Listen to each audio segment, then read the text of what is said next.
ఈ సంక్రాంతి శుభాకాంక్షలు. ఈ సంక్రాంతి పండుగ కూడా మనము అందరము కులమత విభేదాలు లేకుండా భారతీయులు అందరూ ప్రతి ప్రాంతంలో దీన్ని ఒక్కొక్క రూపంలో ఒక్కొక్క పేరుతో ఈ పండుగను జరుపుకోవడం జరుగుతుంది.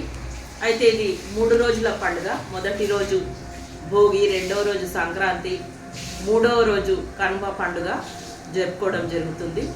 అయితే ఇది మహిళలు పురుషులు అనకుండా కుటుంబ సభ్యులందరూ, పిల్లలు పెద్దలు అందరూ కలిసి దీన్ని ఉత్సాహంగా 3 రోజులు ఈ పండుగను జరుపుకోవడము జరుగుతుంది.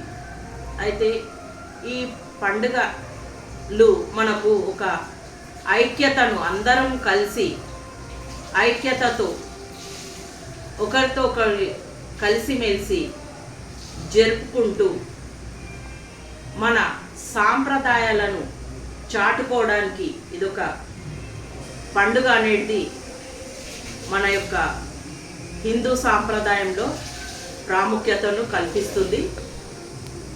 కావున నేను ఇలాంటి మన సంస్కృతిని కనుమరుగు కాకుండా మన ముందు